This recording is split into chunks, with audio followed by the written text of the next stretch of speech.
flag of the United States of America and to the republic for which it stands, one nation, under God, indivisible, with liberty and justice for all.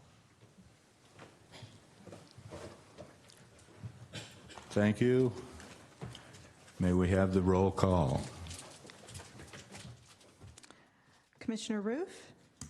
Present. Commissioner Iacopone? Present. Commissioner Duggan? Present. And for the record, Commissioner Bergman is out this evening. Chair Bradley? Present. Thank you. Next item is public comment. Public comment is limited to items not on the agenda. The Commission may briefly respond to statements made or questions posed as allowed by the Brown Act. However, the Commission's general policy is to refer those items to staff for their attention or have a matter placed on a future Planning Commission agenda for a more comprehensive action or report. Are there any public comments? All right, we'll move ahead with the approval of the minutes of the September 17th, 2018 meeting. Through the chair, staff would like to make an announcement to the Commission, which is that since the packet was released, we noted that there is a correction that needs to be made to the minutes to accurately reflect the Planning Commission's direction on their recommended floor area ratio.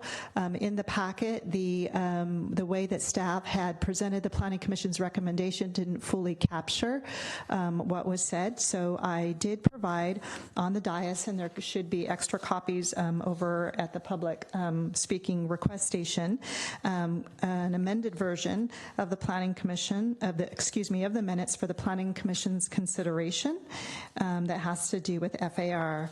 And I apologize, I realize now there are not page numbers on the minutes, but if you go towards, it's the second to the last page, is where the minutes, staff is recommending that the minutes more, fully reflect the Planning Commission's direction. So I just wanted to announce that and provide that background information to the Commission as you consider adopting the amended version of the minutes. Would you mind explaining briefly, is it too much detail?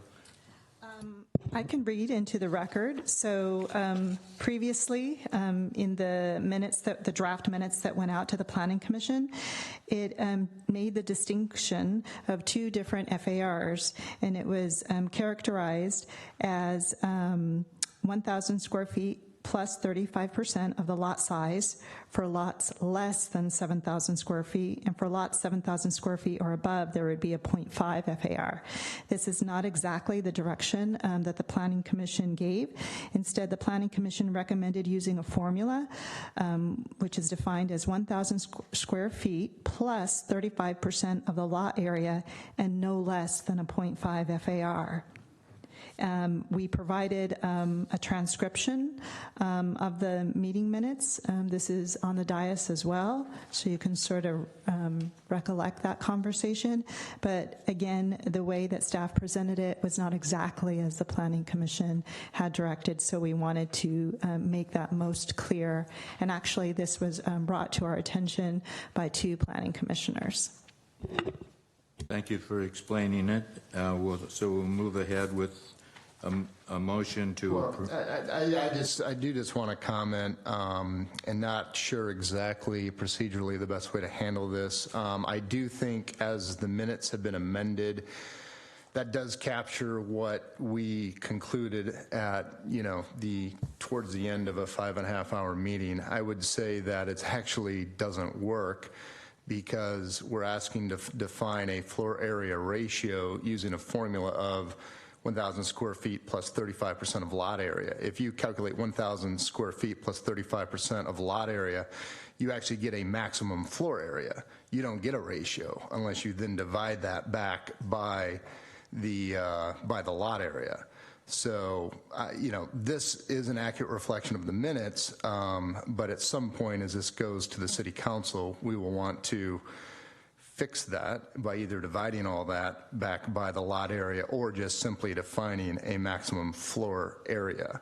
So I don't know procedurally the best way to proceed. I mean, our intent was clear, but what we ended up saying doesn't mathematically work. So if we could fix with, everyone agreeing, our intent is quite clear. It just wasn't drafted properly on the fly. Yes, we can certainly clarify that the mathematical formula is to determine the maximum floor area and not confuse it with the floor area ratio, is what I'm hearing. Very good. I think the clearest way to state it is maximum floor area is the greater of 1,000 square feet plus 35% of the lot area or 50% of the lot area. I believe that exactly is what we intended. Are the fellow commissioners comfortable with that? I believe you're correct. Yeah, I think, again, I think staff has got the absolute intent. I agree that the word ratio doesn't work mathematically, and so it's either change the formula to divide by the lot area if you want a FAR, but I think you're pointing out correctly that the point is to calculate the floor area, and so simpler just to eliminate ratio and FAR. And exactly is what we intended. Okay. We're ready to move ahead with the motion with the amendment. And through the chair, you would like the minutes to be reflected to use the language that you just recommended, correct? Yes. Okay. Yes. Yes.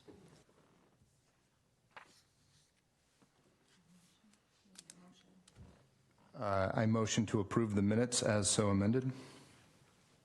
I second. Commissioner Roof, Yes. Commissioner Iacoponi, Yes. Commissioner Duggan, Yes. and Chair Bradley. Yes. Thank you for the correction. Since it was after midnight, we were all tired. Next, we move on to public hearing. The procedure for public hearings is the staff will present a report on the history, physical features, etc., on the application, followed with the staff's recommendation. The applicant will make a presentation, and thereafter interested members of the community may speak on the proposal.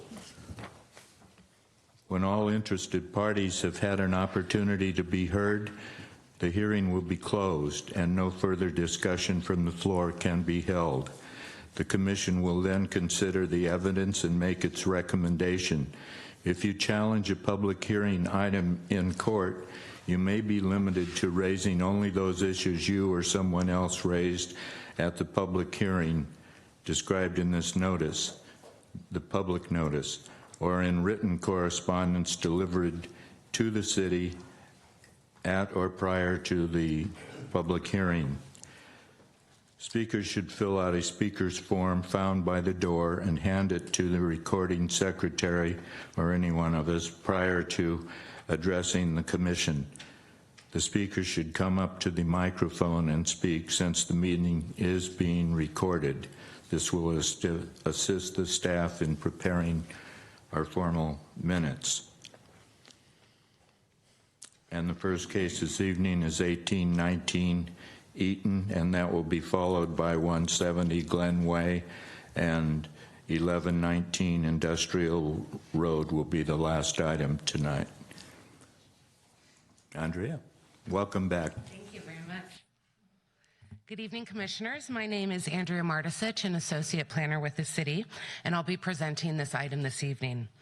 The applicant is requesting design review approval for a new residence, as well as determination of a creek setback at 1819 Eaton Avenue.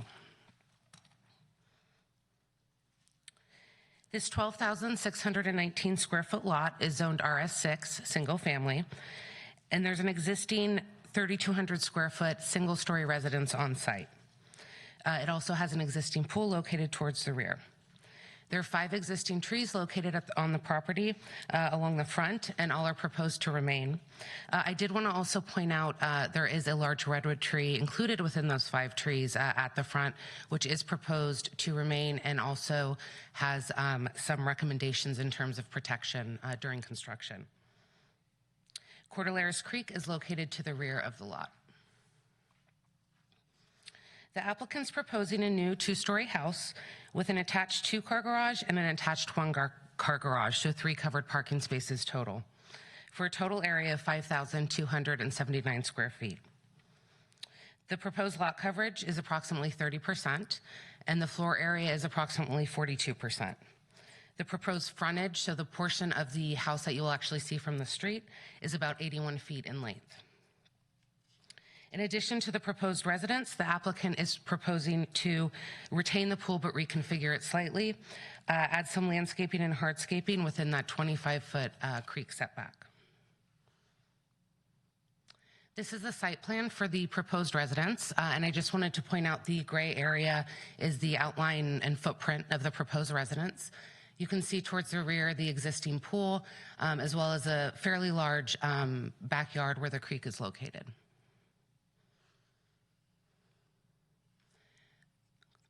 The first floor, we'll get back to it. Okay. The first floor contains 1 bedroom, 1.5 bathrooms, an office, a kitchen, dining room, living room, and a family room. And there's a large covered patio located off the rear of the family room. The second floor contains 4 bedrooms, 3 bathrooms, and a laundry room. And this is the front elevation. You can see the 3-car garage on the left side of the screen. The single-car garage is set back slightly from the 2-car garage on the furthest left side. And this is the rear elevation, so you can see that large covered porch on the left side of the screen. And these are the 2 side elevations. The upper elevation is the left elevation, and you can see that the second story is set back more on that side, on the left side. And on the right side elevation, excuse me, is the lower image below. And I wanted to take a moment, there we go, to discuss a comment in the staff report about the encroachment of the second story. This project was originally scheduled for hearing, and during finalization of the report, staff realized that there was a issue with the encroachment of the second story on the plans. So the upper left diagram is from our municipal code, and it demonstrates that applicants are allowed to align the upper floor with the lower floor or encroach into the setback up to 4 feet for a length of 30% of the lower wall. And so this is what that diagram on the upper left demonstrates. The purpose and intent of this rule is really to limit second story massing along the side property line. For this proposal, a portion of the second story on the right side is not in compliance with this requirement. So looking at the table and based on the specifics of this proposal, the applicant would be allowed to have a maximum length of 15.75 feet of area that encroaches into the side setback on the second floor. They're currently proposing 22.9 feet. So therefore, in order to comply, a reduction of about 7 feet would be required. On the right side of the screen is the floor plan of the second floor, and I've boxed the area in yellow, the portion that's encroaching into the side. As I mentioned, we did discover this error late in the game. When we did discover it, we informed the applicant immediately, and in order to keep them moving forward with the hearing, we added a condition, which is condition 4B in the draft code compliance certificate, which would allow them to reconfigure this area to, as part of the building permit set of plans, and make it compliant at that point.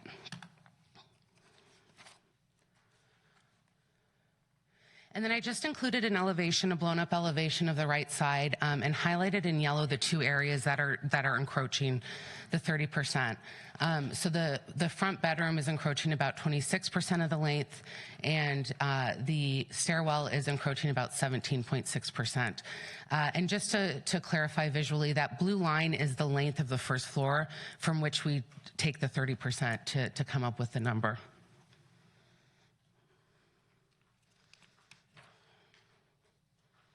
So this is the contextual rendering for the house.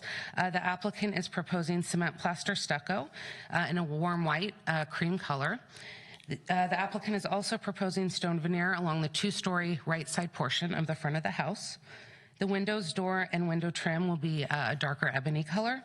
The garage doors will be stained dark gray, and the roof is proposed to be composition shingle. The landscape plan includes native landscaping and also two 24-inch box crepe myrtle at the rear of the property and one 24-inch box Celtis cyanisis at the front. And as I mentioned before, the homeowner is keeping the 5 existing trees along the front as well. The applicant is also requesting determination of a creek setback. As I mentioned before, Cordilleras Creek is located to the rear of the property, and accordingly, the project is located in the Stream Development and Maintenance Overlay District. Properties within this district are limited to the work that can be done within a 25-foot setback from the top of bank. So generally speaking, only very limited work can be done here without extra approvals, such as vegetation maintenance, storm drain, erosion protection, things like that. But the municipal code does allow the Planning Commission to set a specific creek setback less than the 25 foot as required by the code. Sure. A quick procedural question. So has this been to the RDRC? Are we being asked to make an RDRC review of this in addition to the creek setback? That is correct. So the municipal code does require that if an applicant is asking for a specific approval, that all the approvals that go along with the original approval bump up. So for example, your purview is the creek setback, but because they're also doing the design review, that packages with the higher level approval and comes to you. I see. So the RDRC has not looked at that? Correct. Okay, yes. Thank you. So on this screen, the left side, the plan on the left side demonstrates the existing conditions. So within the red line demonstrates generally where the 25-foot creek setback is. And within that area, there is an existing pool paving and landscaping. On the right is the proposed layout. And as you can see, it's pretty similar. The pool will be reconfigured with a new spa and become slightly bigger. The hardscape will be reconfigured as well, and the applicant is also proposing a seat wall, fire pit, and a new retaining wall towards the rear of the property.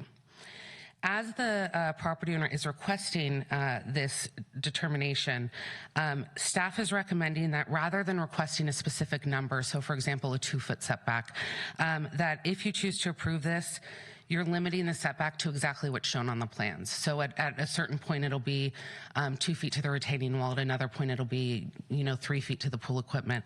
And what this does is if in the future there's any deviation from these plans, the applicant would be required to do another biological study for that specific proposal, as opposed to approving a setback along the whole rear of the bank.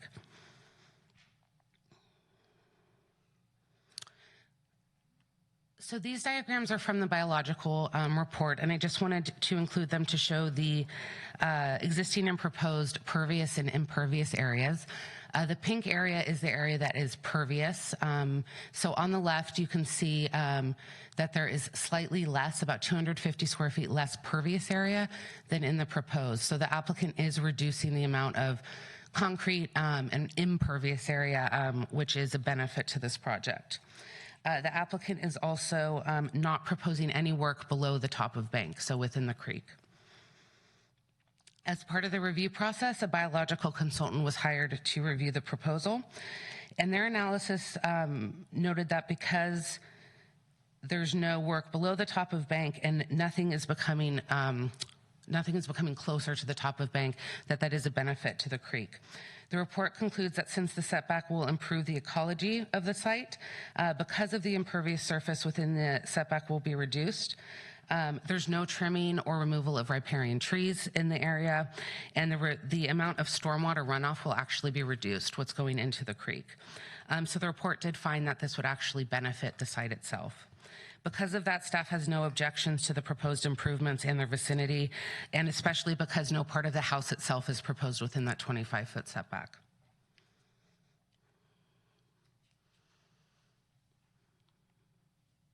In terms of outreach, the property owners both mailed the plans to their neighbors and also held a meeting. At their meeting, they did have a few questions about noise from pool equipment and construction parking, and they did respond to that. It's included in an attachment. Staff has also included conditions added to the draft code compliance certificate requiring a construction staging plan, which will have to show where construction parking will be, as well as a cut sheet for the pool equipment, just demonstrating that it meets the San Carlos noise ordinance. The city mailed the public notice to a 300-foot radius and also published it in a newspaper. And as a result of both the property owner's outreach and the city's outreach, we have not received any comments other than the two that the applicant turned in from their meeting.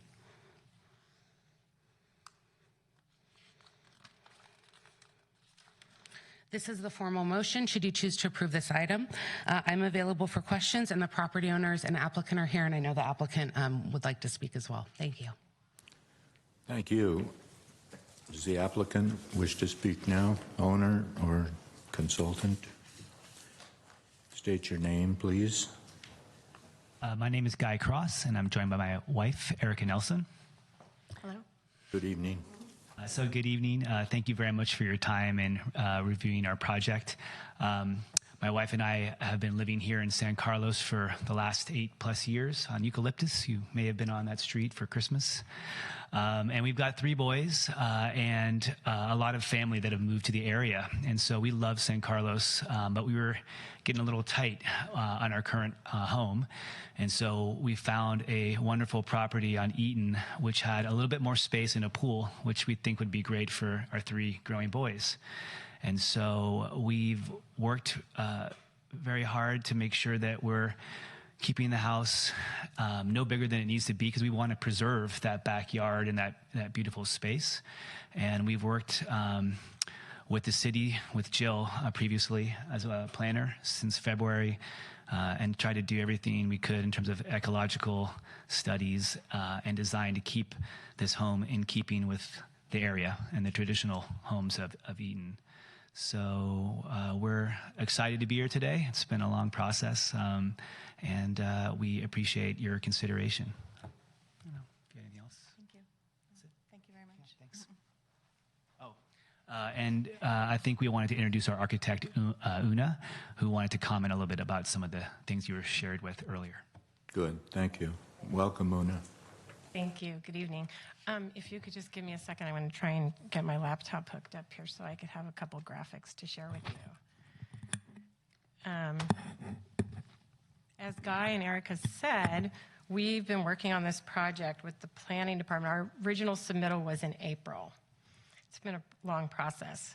And it's not really been a long process because there was a lot of controversy or even strong comments from the planning department. It just took a long time. Our first review letter came 70 days after we submitted the project. But knowing what the city's been going through, we've been patient and understood that it was going to be a process. This is a substantial home, and we understood that, and we've tried to do everything we can to accommodate the schedule of the city, and we are here before you today, almost 6 months later. But we're happy to be here. And there are a couple of things that I just want to point out, and I have some 3D model images that I think I may have shared those with Andrea, but they weren't in the presentation. I have those with me tonight to share with you.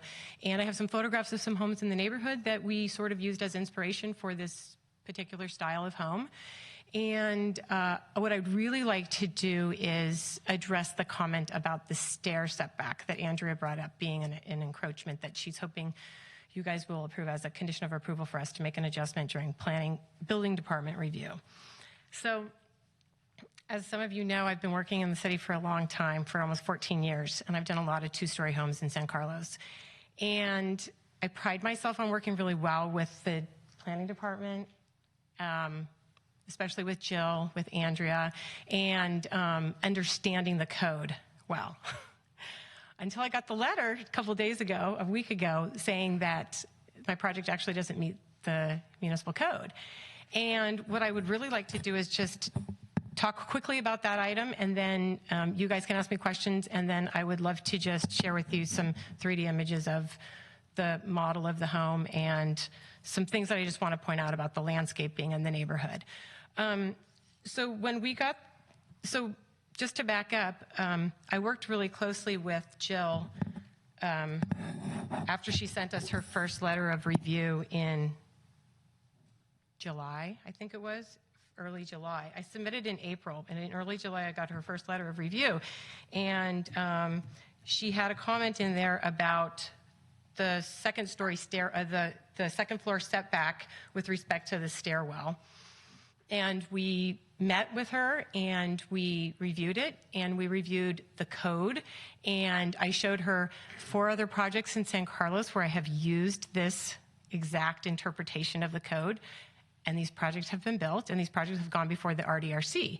So what I'm really hoping to understand tonight is how an interpretation can change when I've been using an interpretation of the code for several years, and why 5 months into the review process, I find out that we're being asked to make a major change. I'm sorry, can you just recap like what that is? I mean, you're constrained by floor area, or is this a lot coverage question? It's neither. It's just it's a setback, a second floor setback. So Okay. Andrea showed the diagram and highlighted in yellow the walls that are allowed to be 30% Yes. at the first floor setback. So this is the diagram. This is the change in the elevation that I made for Jill back in July that we had met on, and she ostensibly agreed to this interpretation that I told her I've used on several projects. There's 2 things in the code. There's an interpretation of what floor area is, and there's an interpretation of what a story is. My understanding, what I've been told by some planning staff in the past, and which I've used on several projects, is that if a wall is less than 25 feet tall and it doesn't have a second floor, it essentially is a tall 1-story wall. In other words, it would not have to be calculated into that 30% wall length. So as you can see here, at the left side of the screen, my second-story wall is 13.5 feet long, which is, 20-something, 26%, I think Andrea said, of the total wall length. Oops, sorry. And the stair wall is 9'3" wide, which, if it was counted as a second-story wall, it would put me over that 30%. But since the wall itself, where the stair landing is 21.5 feet tall, I've always understood that it could be deemed a 1-story element. And I'm sorry, is the stair landing like over those doors, or is that actually open? So, So actually, that dash line that you see, we were doing that for the neighbor's benefit. She wanted to see, or I wanted to show her where the 7-foot tall wall, fence line would be. So those doors would be to basically a small storage space that would be exterior, and the landing would be at that height. Okay, I mean, so there is a landing flap right there against the exterior wall. Yes. And you're saying that's not living area? Like, what's your argument on that? I'm arguing that if a stair is technically only counted once in floor area, so I don't count it as a first floor area and a second. It's its own thing. It's counted as one level, technically, as far as I can understand. So if the landing is not an upper story, if it's in the middle, and the height of this wall is less than 25 feet tall, technically, it's not a 2-story upper story level. Yeah. And the definition is it's- upper story. I wonder if staff has wrestled with this question, but I mean, it seems to me if that was like an open foyer, like a front door wide open all the way up, you have a pretty good argument. But with a landing right there, I mean, that is, has staff thought through this interpretation? Yes, we have, and like Andrea mentioned in the staff report, there's been a transition, or not in the staff report, but in her presentation, she basically, finished up the remaining steps to bring this project forward to the commission. It had been reviewed previously by Jill Lewis, who's no longer with the city. So Andrea took this project on and prepared it for the public hearing. When she began looking at the project and to finish up writing the details that go within the staff report and all the attachments, she noted the issue. And this was brought to my attention. I had conversations with the community development director, Al Savay, and what this really is a code interpretation that has been misunderstood and misapplied by the previous staff planner. The requirement that the second story only align for a maximum of 30% is this development standard currently in the RS6 zoning district. And what Una has just described has to do with a section of the code, which is a different section of the code that establishes the rules of measurement. So it provides direction on how to measure certain things. How do you measure a setback? How do you measure the height? And within that section, there is a description of what a story is. And so a story is currently defined in our code as measuring from the finished floor up to the ceiling as 25 feet for a story. And that definition is used to measure a story in any number of zoning districts that we currently have in the city. So what this is really about is an unfortunate misunderstanding of the code, which obviously seems like that was communicated to the applicant and the owners for which they would be able to do. However, if we interpret the code that way, it really waters down the purpose and intent of the 9-foot second story side yard setback. As the commission knows, this has been an item or an issue that has been discussed at length in terms of how to address the second story massing. And currently there is in the RS6 zoning district, it is required that the side yard setback for a second story element be 9 feet. However, the code does allow some flexibility up to a maximum of 30% to align with the story below. So we have a situation where the second story massing is exceeding that 30%, and that's what we're recommending be corrected. Is there anything else you wanted to add to that? Back to the presentation, Andrea, Yeah. show that diagram again. Yeah, so let me... I'd like to know if there's an interpretation or a section in the code that actually defines a stairwell, because is it a story or is it part of the first floor? If it's a landing that's midway, but the height doesn't exceed the 25-foot story definition, it definitely is. Sure. I would also like to mention that there is a provision within the code that basically states where there is a potential or a seemingly conflict within the code between two different standards, then the more restrictive applies. Well, I don't even necessarily view it as a conflict. I mean, the code area of the 30% is pretty clear. It's unfortunate if that's been misapplied. Has there been a history of that being misapplied?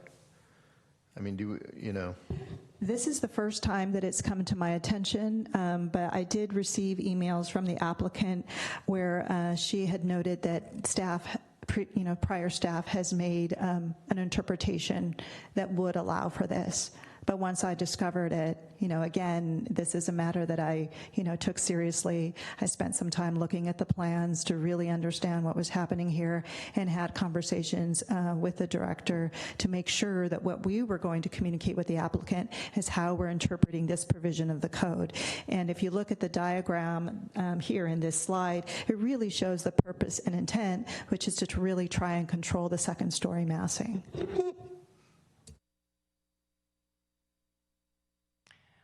If I can, sorry. I would just like to say that I have worked in the city of San Carlos for a long time.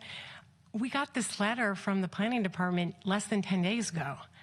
I mean, if this had been brought to my attention when I first met Jill, when she first did her review and she reviewed it maybe with Lisa, I could understand, and I would not have come here tonight trying to argue this on behalf of my clients. But we're almost 6 months into this review, and I feel that there was a precedent set on several of my past projects where, and I'll be honest with you, I'm not going to name names, but there was a planning staff person who, back when this code was first set forth, actually, I didn't come up with this idea myself. They actually worked with me and said, yeah, if you look at this section of the code and it's less than 25 feet tall, technically it meets the one-story element definition. So therefore, don't count it as part of the 30%. I don't use it on all my projects, but on projects where I have a stair up against a side setback, I have used it, and I've used it on 4 projects in the past.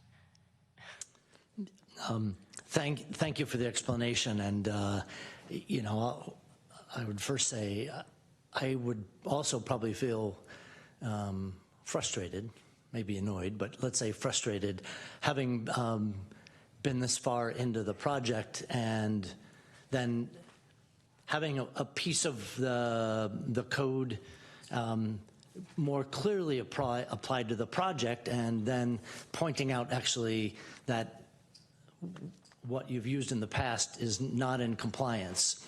And maybe I would just reflect that, and you were here the other evening, we've now gone through, as a group, numbers of hours of listening to the public express their concern about whether or not the city enforces its own regulations, whether the RDRC process is one that takes into consideration what people are generally objecting to, which is the mass, and therefore, you know, following our own sets of rules. So I would just point out that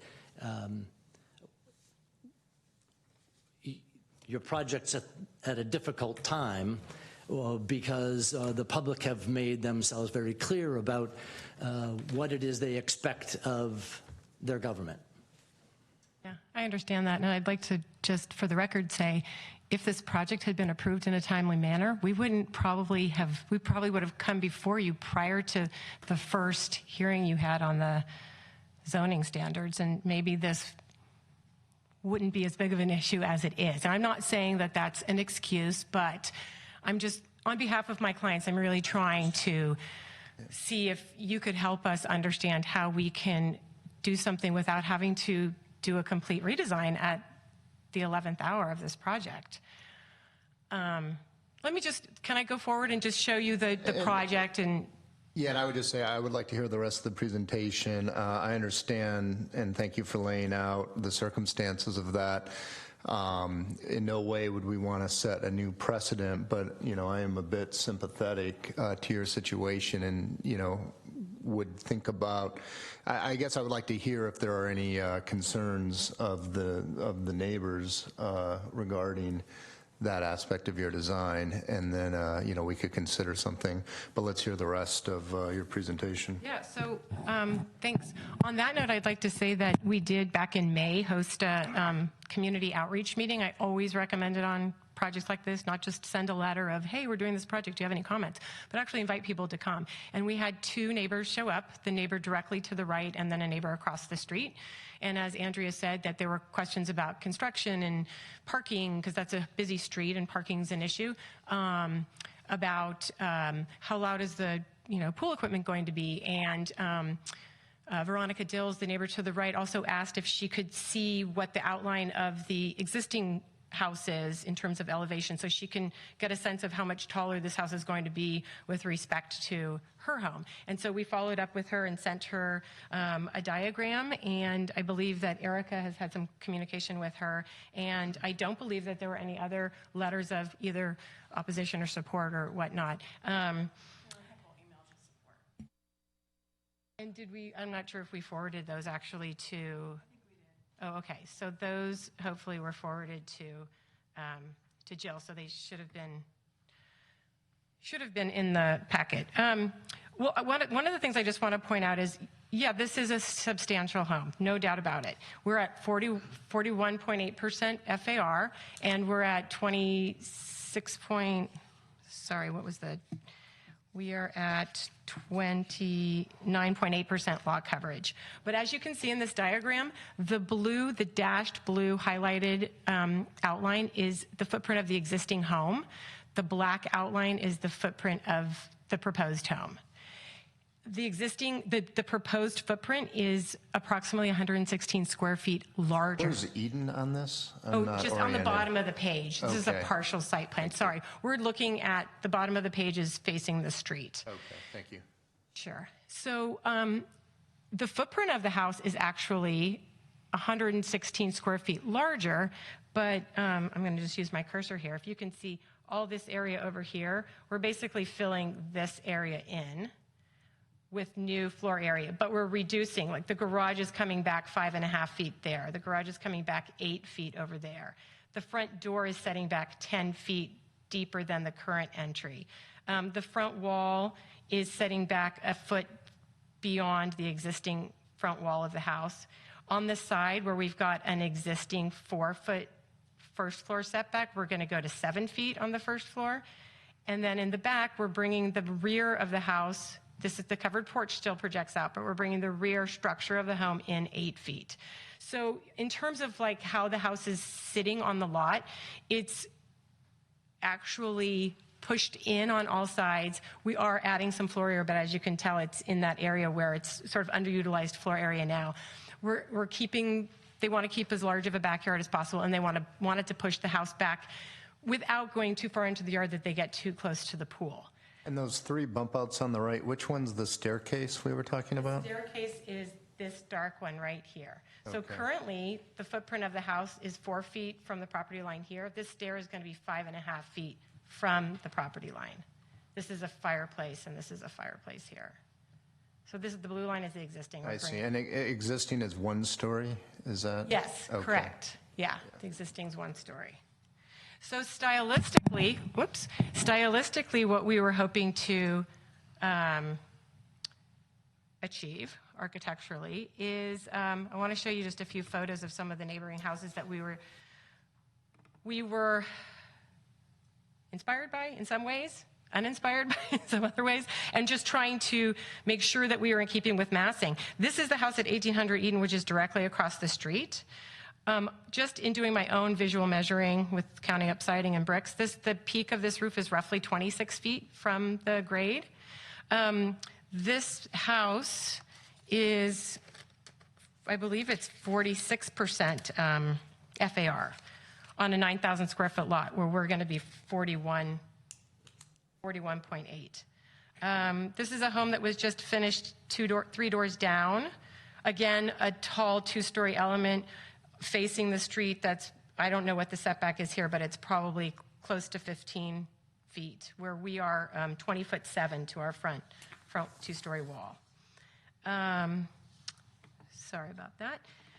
These are a couple other homes down the street on Eaton. Again, a 2-story.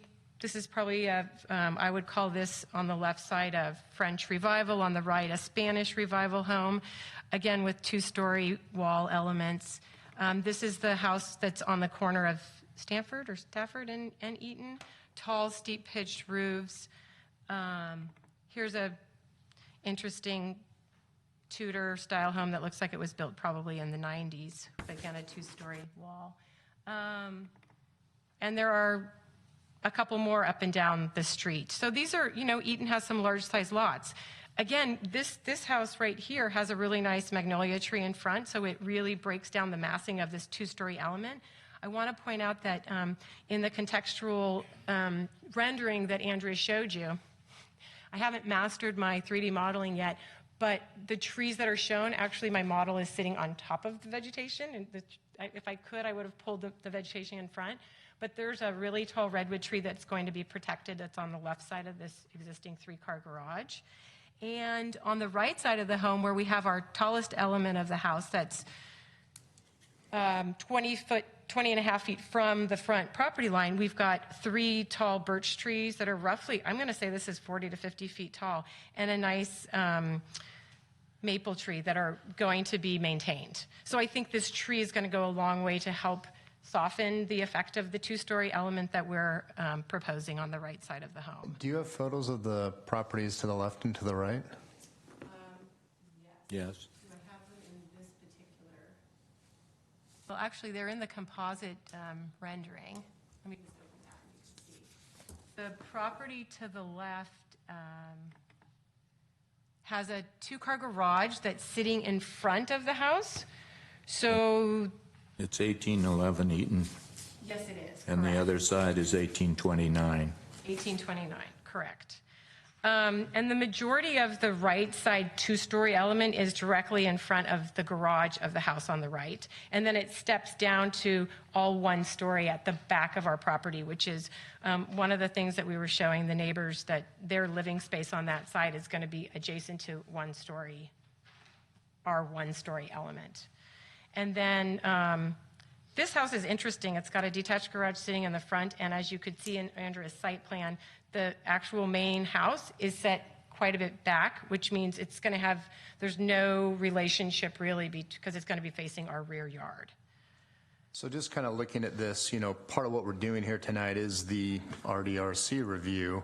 So I would just ask you, by that standard, do you feel this project is compatible with neighboring development by avoiding big differences in building scale and character between developments on the adjoining two lots? Clearly, the right side lot, I would not say that it is compatible to that exact home. However, across the street, there is a house that's even closer to the property line that's facing this home. There are houses up and down Eaton where a large two-story development that's original is built next to a one-story home. So in that sense, the context is very compatible. I would also like to say that, we are in San Carlos, where a lot of these 1940s homes that are getting close to 80 years old, 70 years old, are essentially ready for some significant remodeling. We may see a house, I have a house actually on Kelton that I worked on 5 years ago, and the neighbors are now putting up an equally big size second-story addition next to it. Those neighbors had some concern when we first did the house on Kelton, but they understood that they had an intent to actually develop their home too. So I would say, if you were to ask me exactly, do we really match? Are we super compatible to the houses on either side? Stylistically, no. But in terms of context to the neighborhood and other large homes on the street and across the street, directly across the street, I would say yes. There's also the lot size is about half. It's like 5,000 square foot lot on the left side. Yeah, that's a good point. I don't know what the size of the lot at 1829 Eaton is. Maybe Andrea can tell us. The one on the left is just under 6,000. It's like 5,700. Your lot seems to be the largest in the block from the plot plan.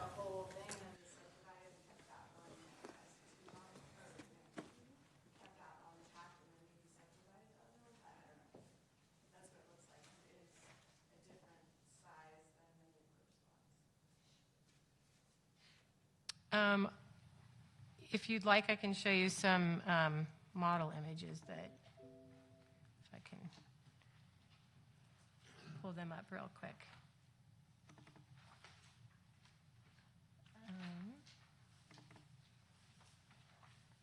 Again, I apologize. These are out of context. I don't have rendered landscaping or neighbors in these particular images, but I thought it would help because I know sometimes large elevations look more massive than they are because you're not seeing the three-dimensional quality of them.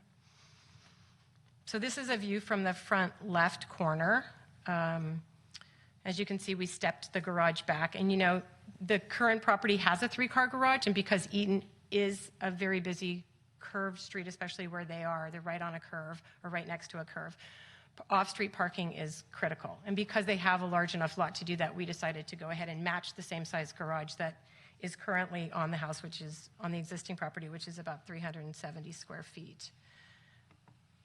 There's a view from the front. That's sort of an elevation view, more of a right side view there.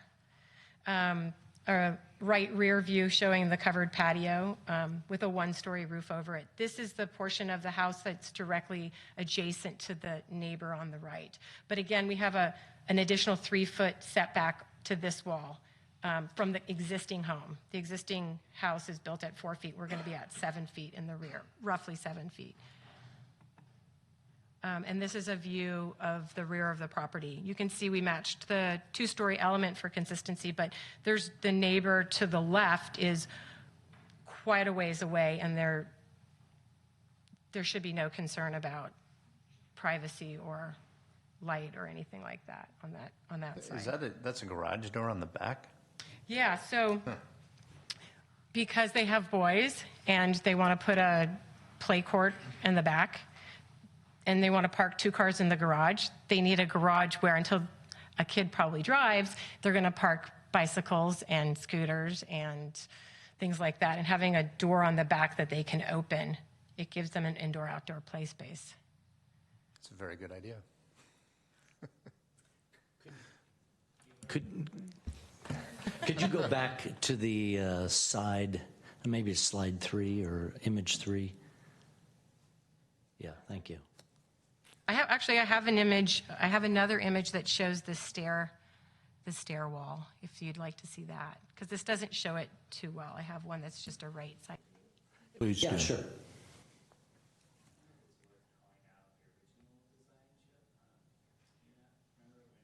Yeah, I'll mention that for sure. Yeah.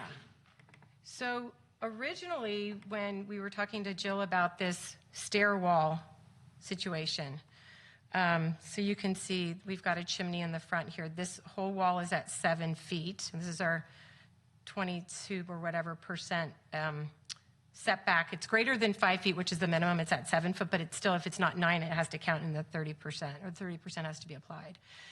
So this is the stair wall that's in question.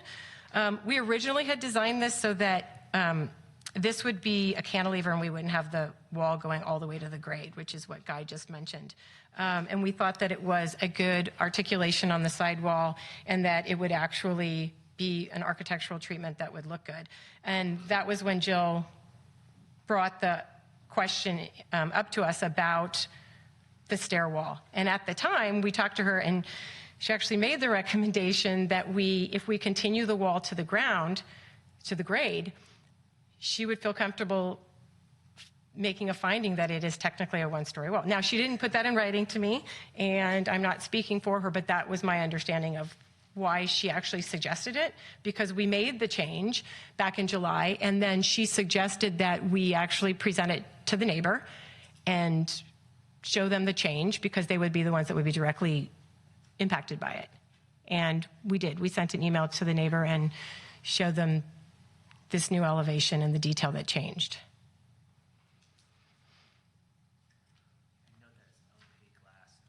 Oh, that's the other thing. Yeah, from the start, we had decided it was going to be like an art glass, so they're going to do some sort of obscure glass there for sure. Thanks, Guy.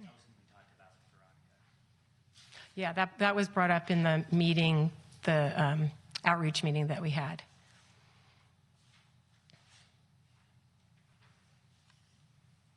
Anything else? Sorry, I'd like to just answer any questions you might have, and happy to show you any more images. Well, first I'll say that I commend you and your design and saving that lovely redwood tree out front and some of the other landscaping and treating the creek easement with mitigation and sensitivity. In a handsome designed house on the largest lot around, it looked to me, from the plan and visiting the site recently. I regret the misunderstanding or confusion around the details. Now you have to come up with a solution, or we have to try to help you come up with a solution in some way. So I'd like to move ahead that way. Anyone questions of the applicants or the staff? Do we have any public comment on this? Well, we can move ahead with public comment.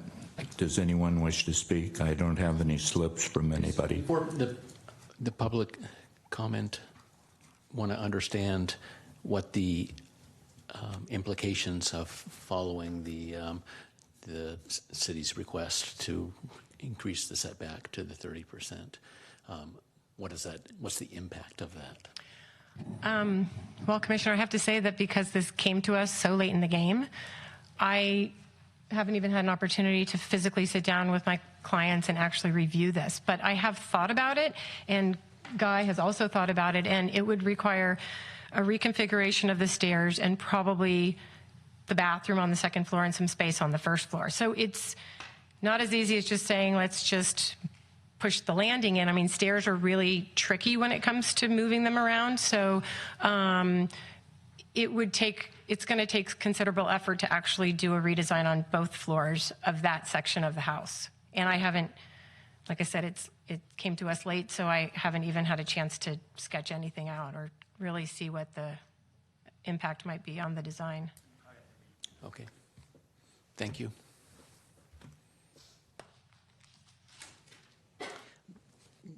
Can I ask just a question that's actually not about this issue? I think at the back of the lot, there's a new retaining wall that's going in at the top of the creek bank. Is that correct? Not really. We had looked at whether or not we would need to put in a significant retaining wall, and because of the impact that it would have, there isn't going to be a major retaining wall there. It's simply going to be a replacement of the fence, and then underneath the fence there's going to be what they call what does the landscape architect call it, like a header board that will actually go down and actually be retained in order to support the fence. Okay, thanks. So the point is no construction other than replacing the fence in that beyond the kind of the pool area. Yeah. Correct. All right, thank you. Well, actually, no, sorry. There is going to be that small pool house. There's a pool house in the middle of the property. Sure. That will be built to whatever the standards are for pool equipment.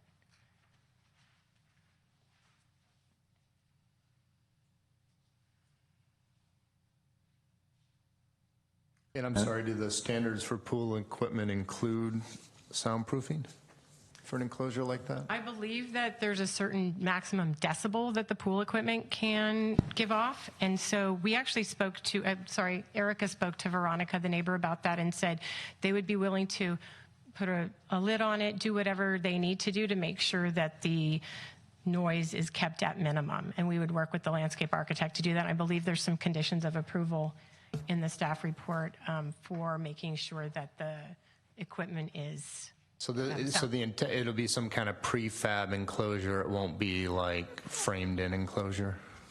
I think the intent is to create a small structure for it. It will be a structure. It will be a small structure. Currently, I think there's some walls around the existing equipment. It would be similar to that. If it had some sort of a sound attenuating roof on it, it would probably be flat, be very low, and the idea is to landscape around it. If it's framed in, very easy to add insulation. Is that one of the conditions? So through the chair, the conditions are just to follow the pool enclosure requirements and then also meet the noise levels that are generally, or that are outlined specifically in the code. But there's not a specific requirement that it, have a roof and be attenuated, but we can add that as extra teeth for that condition. Okay, yeah. And just to clarify, that's unless, I think that should be a condition. It's easy enough to do, and I think everyone benefits by less equipment noise droning in the background. The draft conditions of approval for C and D refer to the pool equipment, so we can work it into one of those if that sounds good. Yeah.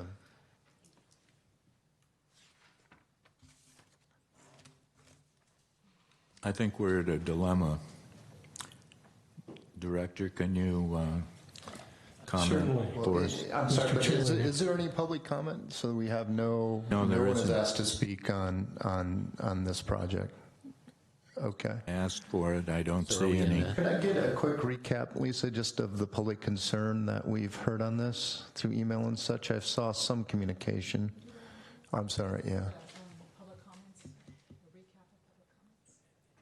Sure. So staff has not received any direct comments from the public. The only concerns that we were made aware of came from the applicant themselves and as a result of their outreach meeting.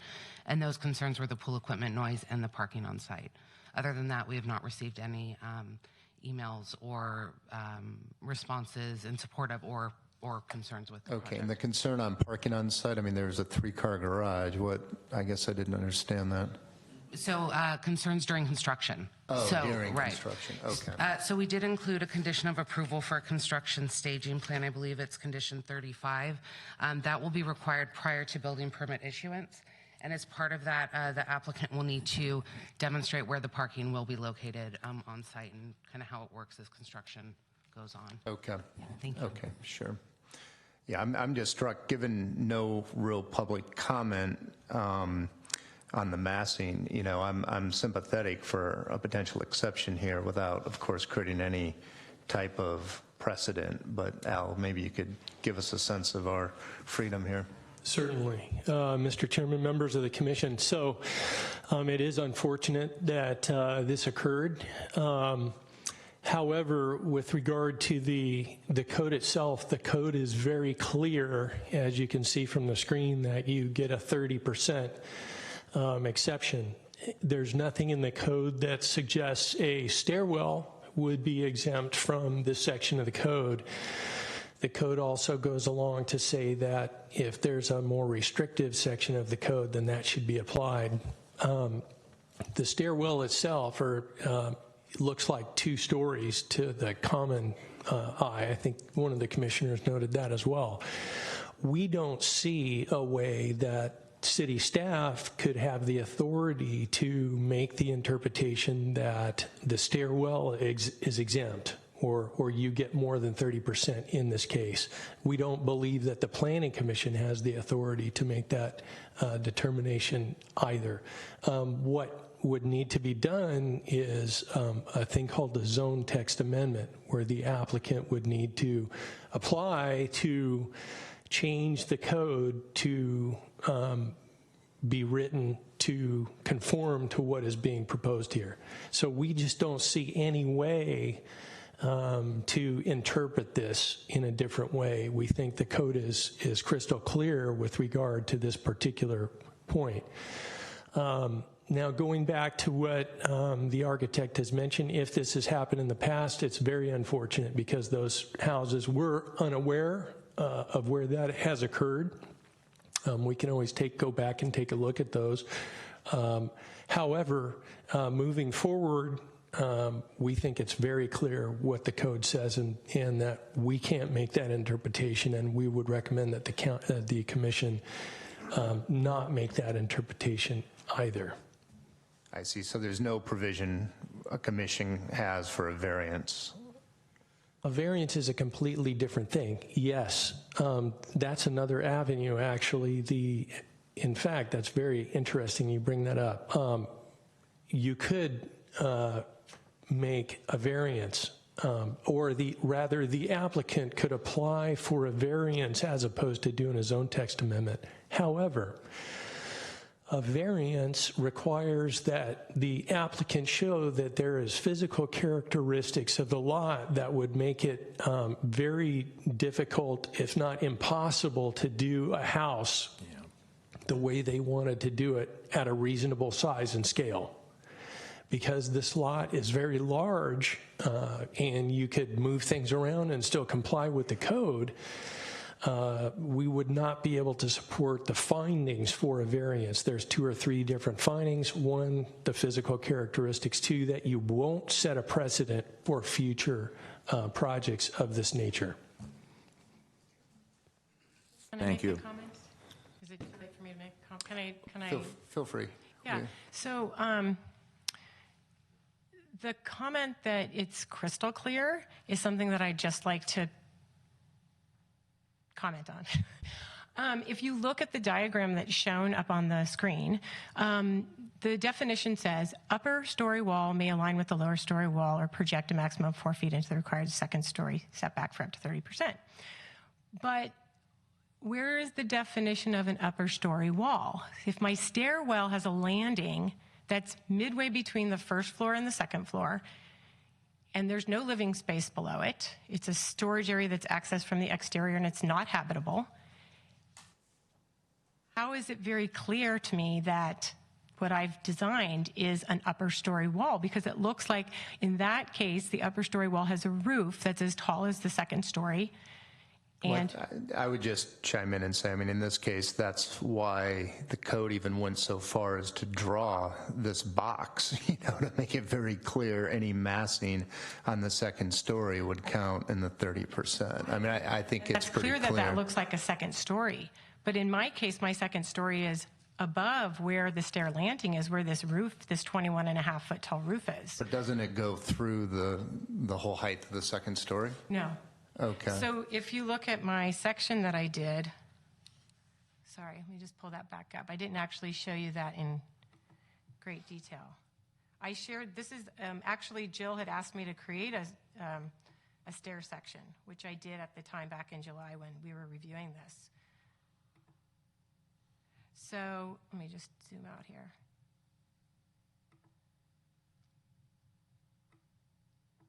I see. So at the 9-foot setback, my second story wall, actually this is a cut through because it angles up even taller, but my second story wall is back here. My landing has a roof over it, and the roof at the landing is 21.5 feet.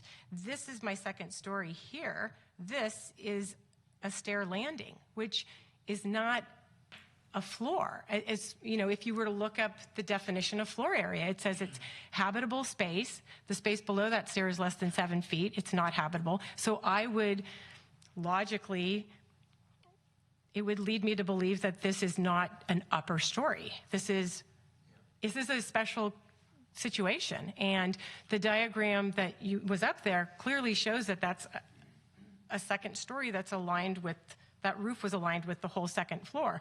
This isn't a second floor.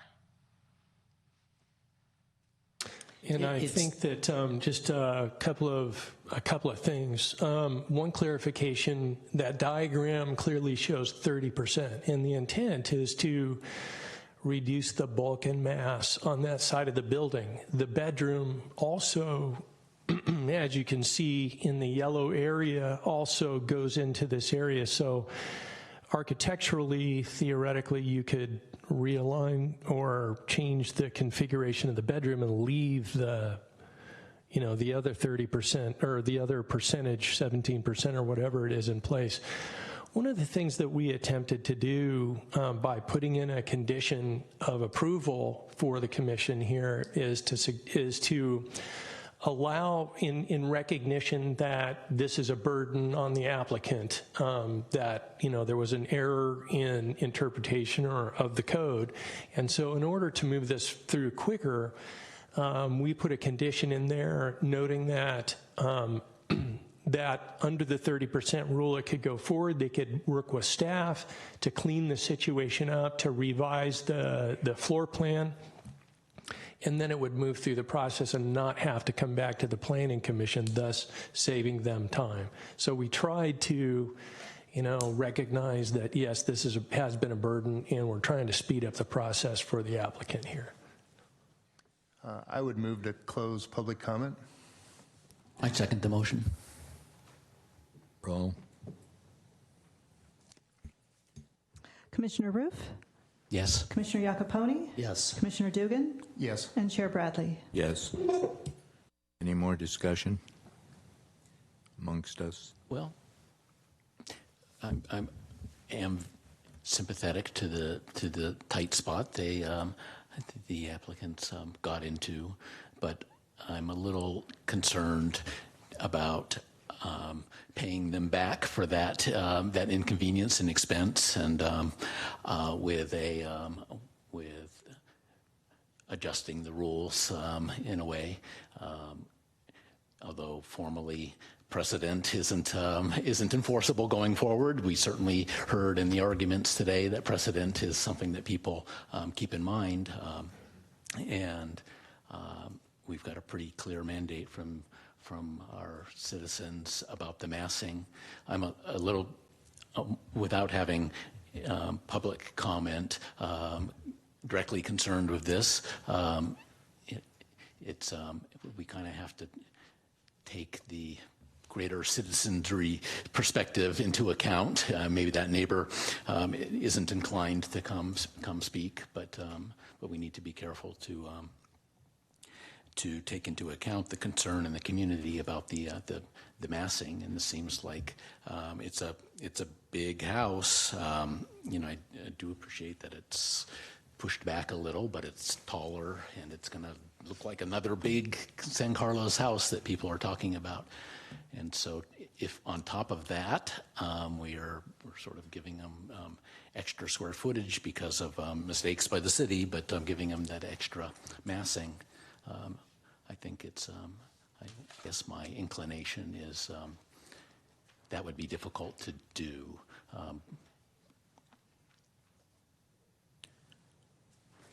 Can I just ask, Al, I think you were clear, but it'd be good if you could say it again. In your perspective, number one, the code is clear, and number two, as such, the Planning Commission actually doesn't have authority or a mechanism to overrule the code. That's correct. We believe that the correct application of the code is as staff is recommending here. And again, the interpretation is not the correct application of code. Thus, the code would need to be changed for you know, simple as that. Yeah. Okay, and you know, not to hide behind the code, but recognize that it is what it is, and it's, I'll speak for myself, obligation to enforce it. And I would echo the comments of my fellow commissioners. It is unfortunate that you're at this point. Can understand again how you would find it. Well, understand you have to go back to the drawing board on this point. But from my perspective, I would just echo your comments. I think we are, A, we are where we are on this project, and B, we are where we are in the point in time in the San Carlos review. And I think we all have a responsibility to follow what we're hearing from the greater citizenship.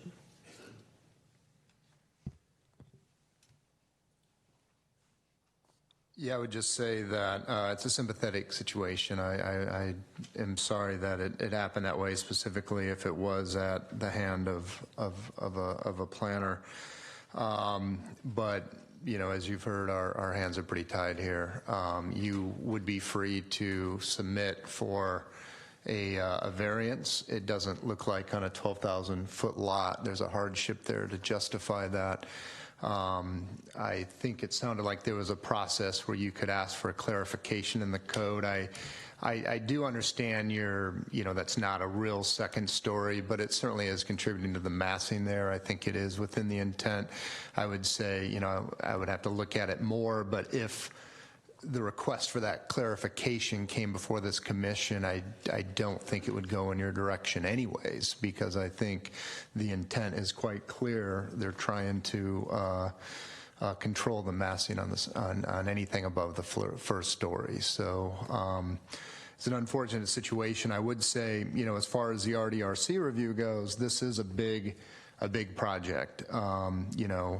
Arguments could be made that this is out of the character of its neighboring properties, but I do think it's a good design.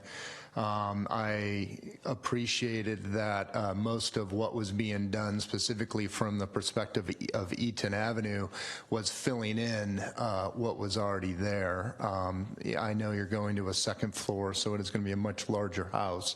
But I think we're getting you past the RDRC here, but we have to enforce the standard on the 30%. It is difficult to move stairs. Perhaps that bedroom could be shifted with a clever use of a closet, but I think you guys will figure that out. Yes, I would second that too. It seems like the bedroom could be shifted. The stairs may be too difficult, but you'd be within the 30% if you could solve it by moving the bedroom in a couple of feet. I would just add that the neighbor has not presented themselves, but I guess on their behalf, I would just add the condition that that large window be obscure glass of some kind. It sounded like that was supported, so just make that a condition. And then with the soundproofing, I think we've addressed the public concerns here, the soundproofing of the pool equipment enclosure. With that, I'm satisfied.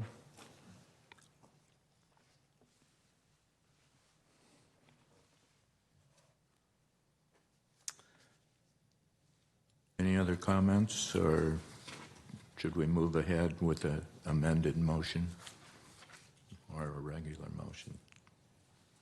So I think the, just to check when you say amended as the city has proposed? Yes. Yeah. Yeah, So that's one of the conditions. yeah. So I move that the Planning Commission grant the design review approval for a 5,279 square foot two-story residence and associated request for determination of the creek setback at 1819 Eaton Avenue, APN 051406080, as proposed based on the required findings contained in the staff report and subject to the conditions listed in the draft code compliance certificate. I'll second that.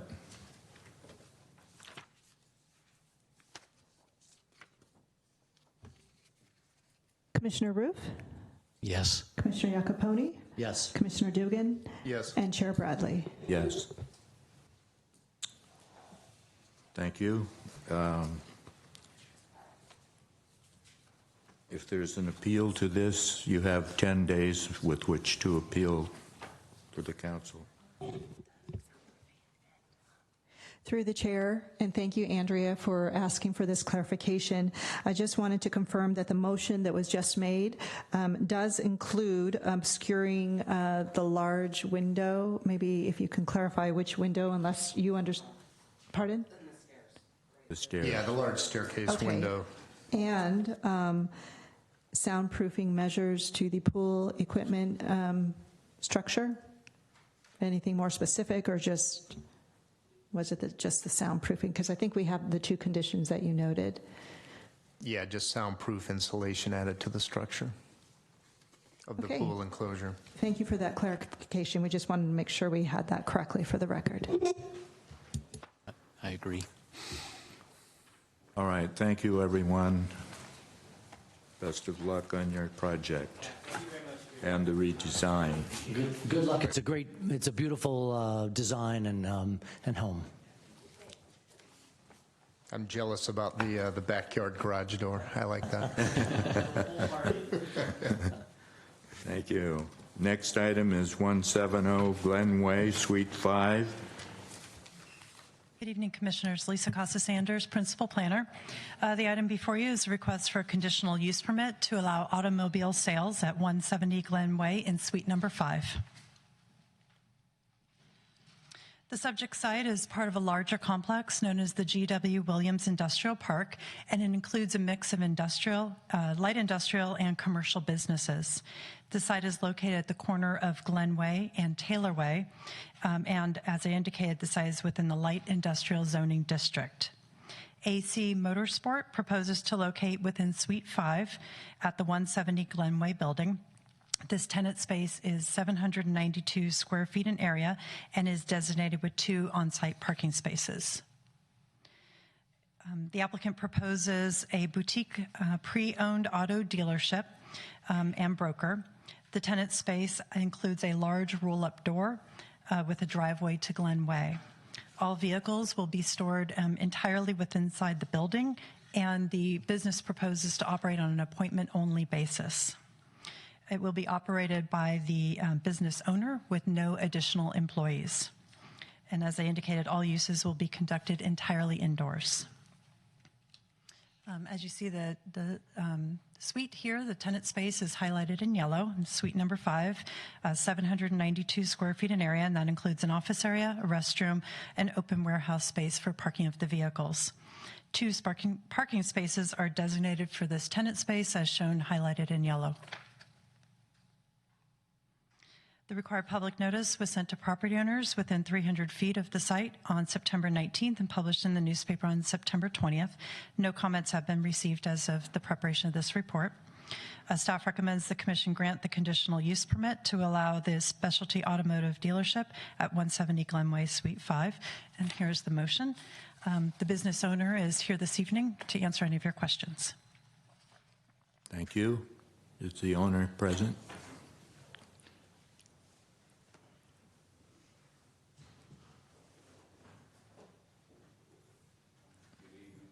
Good evening.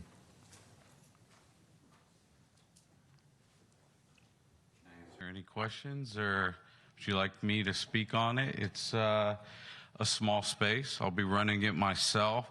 The reason it is by appointment only is because the certain kind of cars, you don't want everyone to know what kind of cars are in there. It's not going to be open to the public traffic, so people won't just be able to drive by and know what's in there. You have to see online, speak with me, and make an appointment to get into there and see what's in there. The report said you'd have as many as 4, but no more than 6 vehicles. Yes. I don't see how you would get 4, 5, or 6 vehicles any more than 3 in there. I've been to the site. The door looks like it's about 9 feet wide. You've got an office space on the one side and a bigger space. I don't see how you'd get more than 3 cars in there. Okay. I have rented smart cars. Well, Cars. I will deal with smart cars. Those are Mercedes, but so I have done a pre-run in there. I have cars myself and a small collection, so I put my cars in there. I've mixed it up. I put some bigger sedans in there and some smaller sports cars. And they're so if you corner the cars in there, you can get 2 cars back in the corner, and then there will be enough space to put 2 cars. There is like a longer driveway, so the driveway will be from maybe here to that wall there, and then there will be a bathroom, so you can probably put 2 cars in from here to that space there. And I'm sorry. I'm not concerned about the number. I just didn't look to scale to me. Well, if 792 feet. You have to be creative, but I have to crawl before I can walk. So, what's the square footage? It's close to 800 square feet. 800 feet. Yes. Okay. And just a quick question for staff: are there any fire concerns that had to be addressed, given we're putting vehicles inside a building here?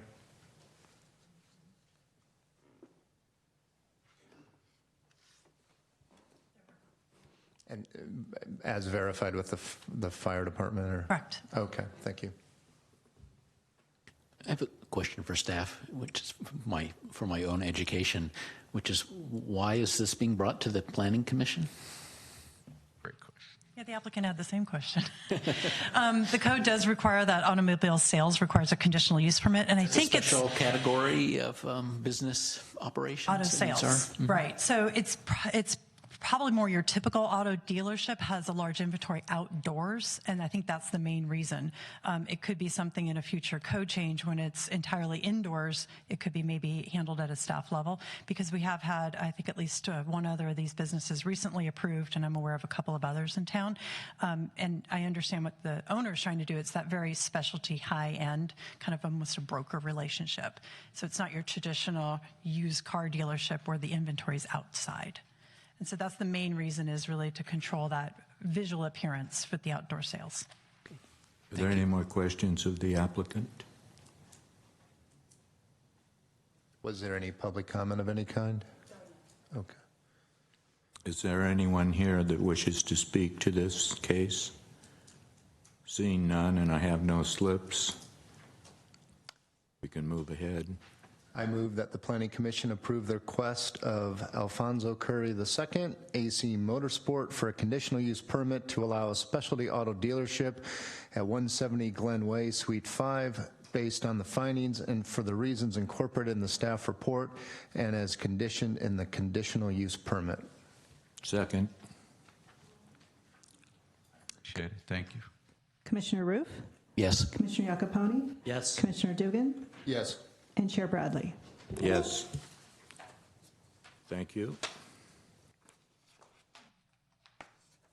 Good luck on your project, sir. Next, in our last case, is 1119 Industrial, the sign. Design review. Thank you, Lisa. Thank you. Good evening. So the application before you is request for design review for a sign permit, as well as a mitigated negative declaration for a new billboard on city leased property. San Carlos Municipal Code was updated in 2013 to permit billboards on city property with design review and a lease agreement. The design review is handled at the Planning Commission level, and then the lease agreement requires action by the City Council. The proposed project includes city lease of a portion of 1119 Industrial Road from the property owner and construction of a new LED billboard, as well as removal of an existing billboard located at 239 Old County Road. The red arrow is where the proposed billboard would be located, so it's behind the building at 1119 Industrial Road and just adjacent to US 101. The site is zoned general commercial industrial and is surrounded by commercial buildings and uses. The billboard is proposed to be 55 feet tall, and the display area is approximately 48 feet by 14 feet. It is a double-sided display area, so that's each side. And that display cabinet is about 41 feet above grade. The pole itself would be a brushed aluminum pole with the city logo on it, and that is consistent with the regulations contained in the sign ordinance section 18.22. It is also designed to match the existing billboard located at the end of Branston Road and the recently approved billboard at 815 American Street, so we would have a consistent design. In compliance with the California Environmental Quality Act, an initial study and mitigative negative declaration was prepared. That study found no impacts from implementation of the proposed billboard that cannot be mitigated to a less than significant level. Mitigation measures include, under the category of air quality and hazardous materials, some work that would have to occur during demolition and construction to ensure that those are mitigated. Mitigation measures relating to cultural resources, if any unknown archaeological resources are found, and as well during hazard and hazardous materials during demolition and construction, if there's any materials found. Lisa, can you just explain the circumstances of this site? It's described as city leased property. Like, that means, so someone owns it and the city has a long-term lease on it, and on that we're erecting this billboard. Correct, and that's the item that would require City Council approval, is the lease agreement with the property owner, as well as the agreement between the billboard owner and the city. So the city will not own the billboard, but we're leasing the property underlying it. And how much property is that? I don't have the square footage exactly. It's pretty minimal to accommodate the size of the. Okay. And the easement for the access. And what do you know the economics of that offhand? Do you have the numbers, Al? Yeah, so basically the way it works is the company, Outfront Media, would pay the city a minimum of, I believe it's $200,000 a year, and plus, or 30% of the gross revenues, whichever is greater. And so that's essentially how it works. From the sign company, and then how much are we paying in lease payments to the property owner? We pay about well, we don't pay anything, but essentially it's a kind of a pass-through, essentially, okay? So because it's a revenue share on the sign. It's a revenue share. So essentially the applicant or the Outfront would pay the city to pay the leasee, the person we lease from. So they would get about $100,000 a year, approximately. And I can be corrected by the by Outfront Media, if I'm incorrect on those numbers. Okay. Yeah. Okay, so as part of the CEQA analysis, a visual simulation was prepared.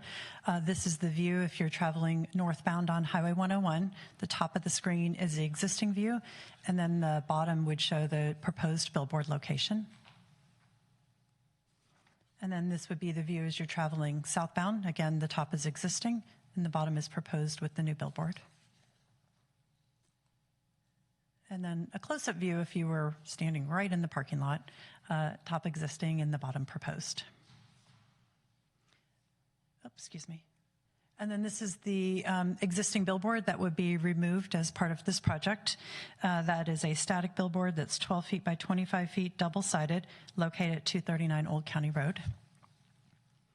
And we did have a Lisa, can question. you just, I think you were clear in the pre-read, but the intent, what we'd see afterward, is that like cut to grade? Correct. Be completely All the stuff. eliminated. Yes. So the support structures would be completely removed. Yes.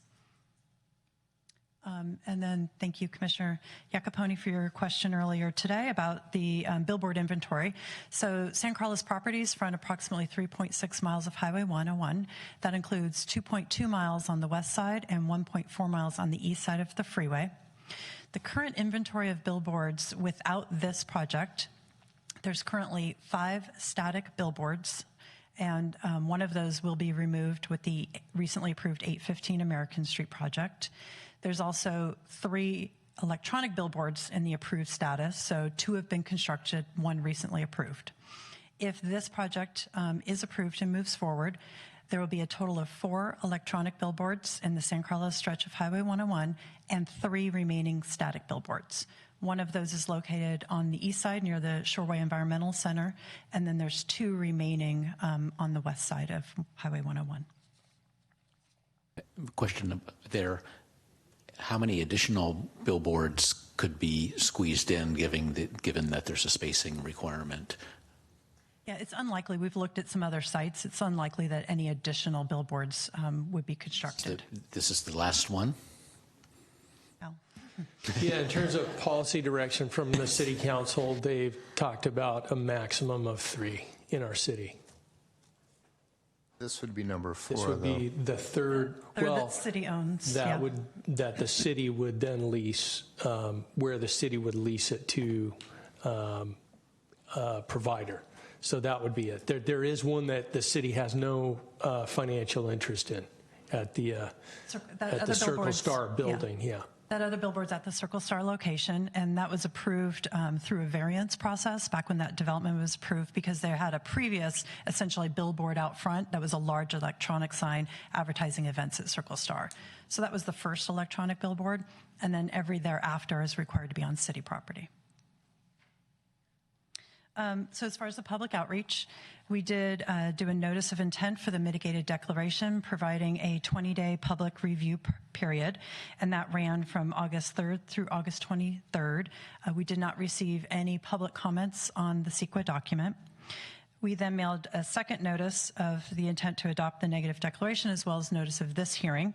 That was mailed on September 19th, published on September 20th, and we have not received any public comments to date.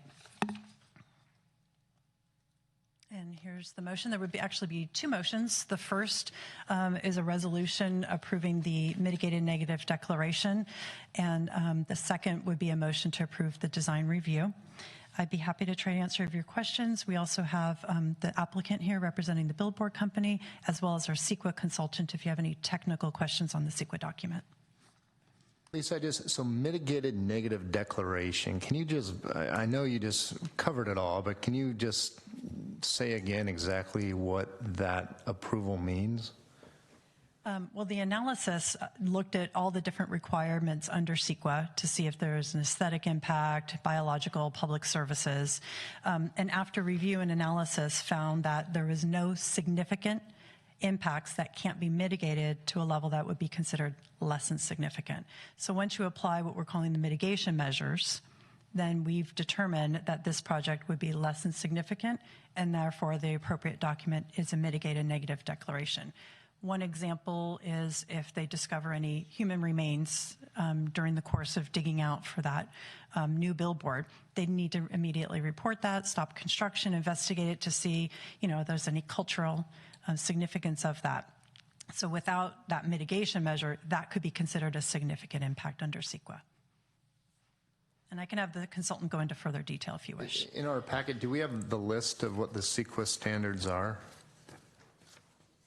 Yes, so you have what's the CEQA checklist. Yeah, that's what I'm looking And for. I so saw that's- something like that. Right, so each category There we has go. its, Okay. the items that need to be looked at. So aesthetics, would it have a substantial adverse effect on a scenic vista? And then each of those items where the consultant determined less than significant, they described how they came to that conclusion. And who hired this consultant? The city hired David J. Powers to complete the analysis. It was all directed by the city, and the applicant was independent in the process. Okay. Thank you. I have another question. Sorry. I see in one of the pictures, the pole says City of Good Living, and then San Carlos in small print below it. Is that part of the design? Yes. Yes, yeah. So is that going to be visible from, Yeah. it's not part of the pictures of what it would look like, so I'm curious, because Yeah, it's kind of it was on a branding for the city, and Are we sure we want to take credit for this? right. Yes. I think we already have on one or two others. We already have it on Branston, and I think the design looks very nice. If you look at one across the freeway to the north, I'm not sure it's as high quality. Oh, it's the same. For some reason, I never drive by that billboard, so I'm either coming from a different way. But it's similar to the City of Good Living insignia would be of similar scale and Yes. impact. Yes. Yeah. I think there's some branding for the city is okay. Having San Carlos be a recognized entity for the larger public, I guess that's good.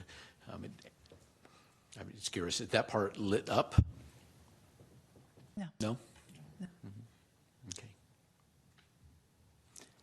Thank you. Just, I appreciate that it was asked what the survey is in town. Do we have any, 4 seems like a lot to me. Are there any other cities up and down 101 with more than 1 or 2 of these? Maybe that hasn't been looked at. And it's already, I think this has come from the city council, but I haven't done that I think analysis. we're going to break a record here on electronic billboards. Actually, that was the root of my question, and Lisa just mentioned she hadn't had a chance to look at it. But is there this density in any other city along the highway? Wouldn't want the City of Good Living to be known as the city of bright lights at night, but. We can certainly have the applicant describe the lighting for you as well, because it does dim in the evening. I'd like we can have to them ask some expand questions about that, Yeah. about the brightness, to get a better feeling for what we're in for there. We'll turn that Does over to the the applicant then. here wish to speak? Come up, please. Introduce yourself. Welcome.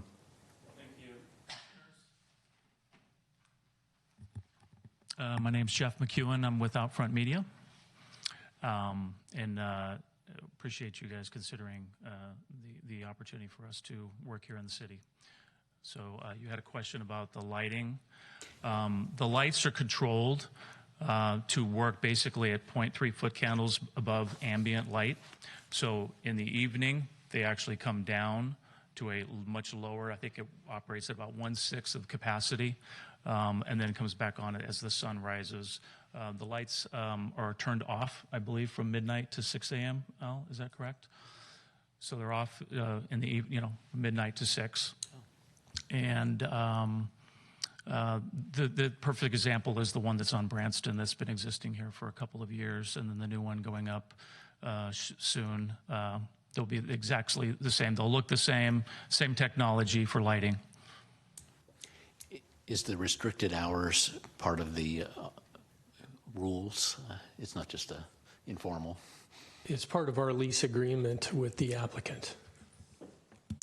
How's the brightness, the foot candle part doesn't mean, it's nice to hear that it dims, that makes sense, but the brightness, the billboard that's a little further south on 101, maybe it's a Circle Star one, or maybe it seemed very bright to me. It's almost like when I'm driving there, it's sort of like, wow, they could really allow that. It's so intense that it's a distraction. So is this one different from That's that one? much older technology, and I actually believe, because I think our company may be helping them, putting in new screens there, which should help that. But it still should not be any brighter than what the California state authorizes, and the OAAA, which is the Outdoor Advertising Act, regulates how bright the signs can be. So it still should be operating at the same, but if it's looking brighter, it's probably because it's older technology, and sometimes a white background on older technology looks a little bit brighter than some of the newer ones. It's a softer look with the new technology. Is that San Carlos or Redwood City? The really That's bright in San one? Carlos, I believe, yeah. That's the Circle Star one that was mentioned, is that? Yeah. I think the Redwood City, San Carlos boundary goes right through where the Circle Star building used to be, so Right. it seems to me that the sign, which is on the north edge of the building, would be in our city. Is there anything directional about the lighting? I mean, is it, I'm always struck, I live, I don't know, maybe 4 miles from 101, but I'm in the hill, I have a view, and those signs are actually bright from 4 miles away, and I'm perpendicular to the highway. I'm just always, they're oriented on the highway, but is there anything directional about this new technology that kind of beams it directionally up the highway? Yeah, the LED displays have louvers on them, directing the light into a condensed area, so it's not sparse, it's not going out, it's not going up, it's keeping everything in front to the traffic. So the technology that's within the last 5 years has really corrected that, and everything is directed just towards the traffic and not dispersing. Can you tell us what's likely to be advertised on the signs and how often they would change? They're changing every 8 seconds. The advertising is going to be, general advertising, car dealers, national accounts. Well, I'm not sure. I'm not in the sales department, so It's not really a directional sign because we don't have car dealers here. Well, it could be. I mean, it could be somebody directing to the traffic south or north. It's all up to the applicant or to the advertiser. As part of the lease agreements, does the city get airtime, visual time? Yes, I believe 4 times a year. Yeah.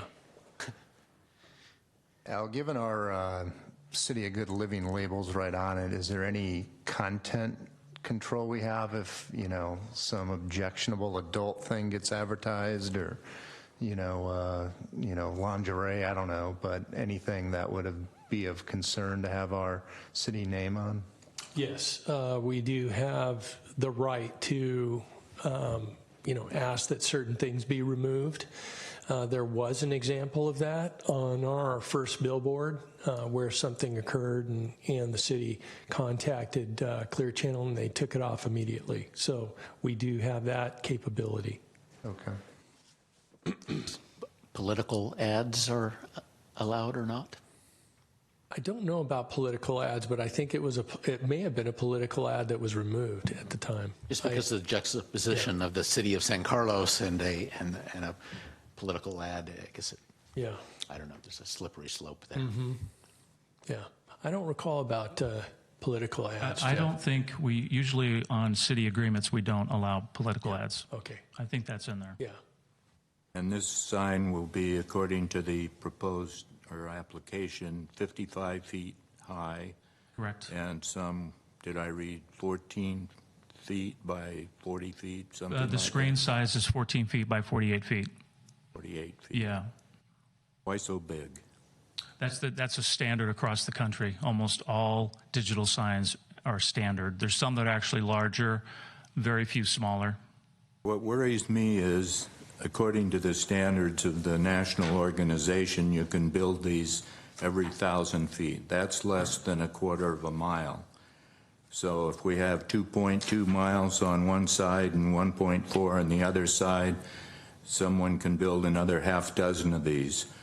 I drove up and down the freeway and counted, including Home Depot and the circles where the Circle Star Theater used to be, that bright sign, and several others, 5 on the east side and 7 signs existing on the west side. I know this proposal will remove 1, but you're replacing it with a bigger one. I don't know how many more we can saturate our community with. I'm generally opposed to signage when it's not directional because I consider it a safety hazard. And I'm tired of voting for them. Thank you. Any other comments? Discussion? Is there other public comment? Are we closing the hearing?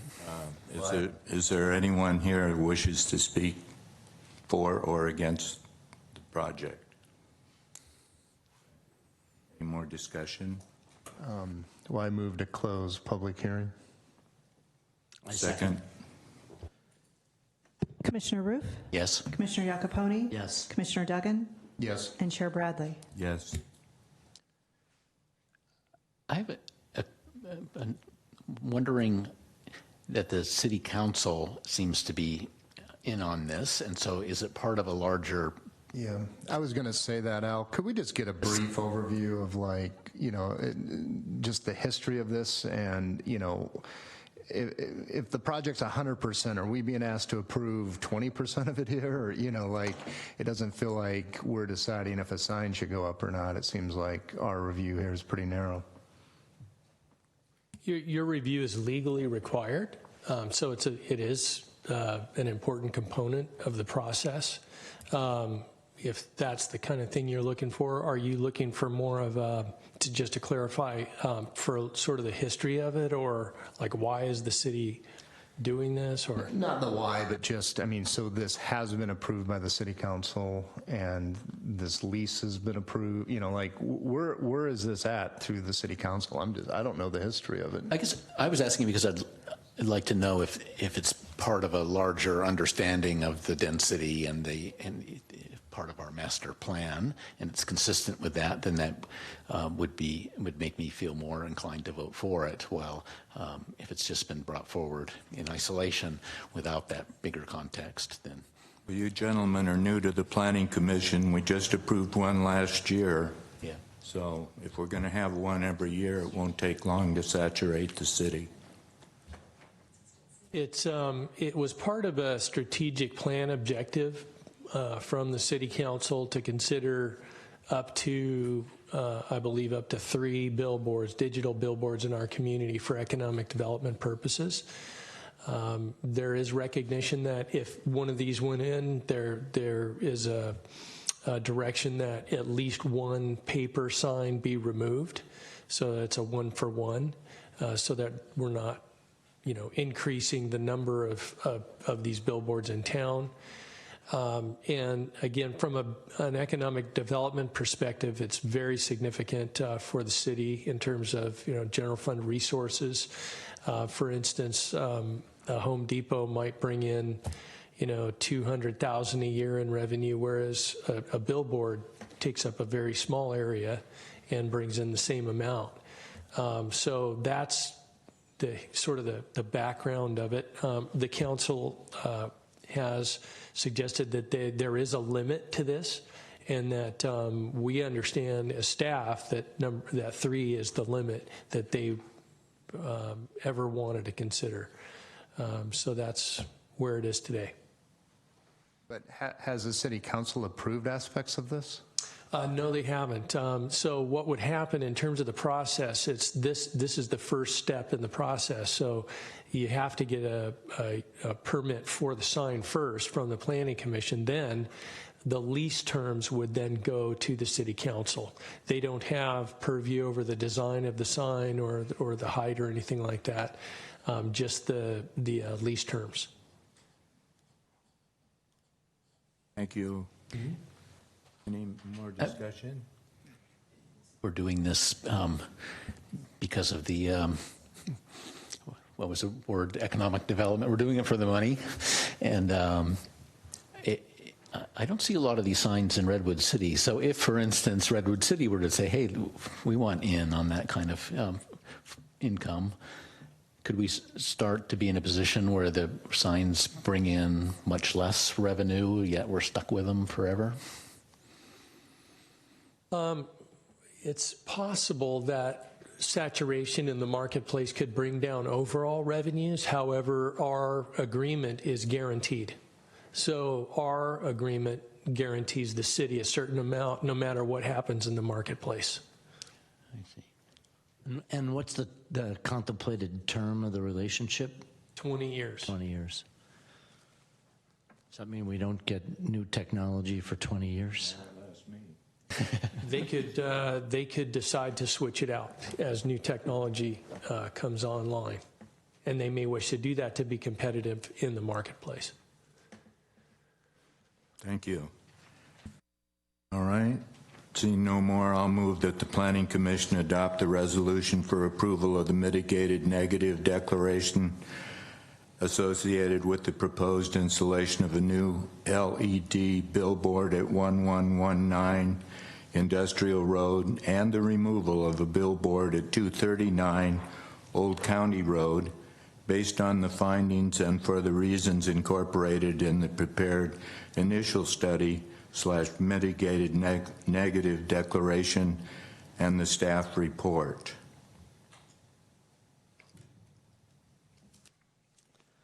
I'll second. Commissioner Roof? Yes. Commissioner Iacopone? Yes. Commissioner Dugan? I would just say for the record that I do approve this, but with the understanding that this will be the last one that comes before us. If more come before us, my review of exactly where we stand vis-a-vis all the other communities up and down 101 is something I want to take a very hard look at. And Chair Bradley? Yes, but ditto to what Commissioner Duggan just said.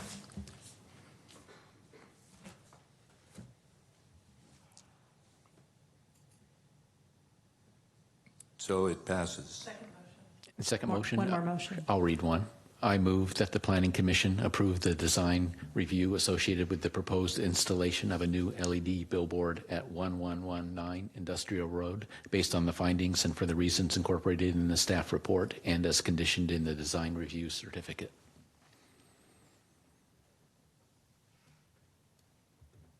I'll second. Commissioner Roof? Yes. Commissioner Iacopone? Yes. Commissioner Dugan? Yes. And Chair Bradley? Yes, but this is the last sign I'll vote for.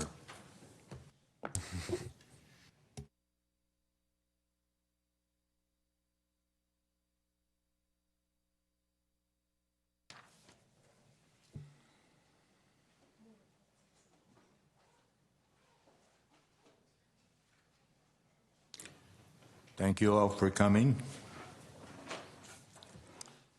Next. Okay, good luck on your project.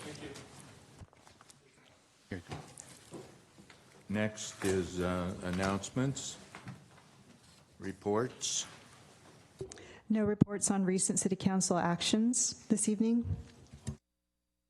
Does the commission have any comments or announcements? I have one. I'd like the record to show our appreciation to Ms. Jill Lewis, who I understand has moved on to Washington, D.C. to, I hope, continue her planning career on the East Coast.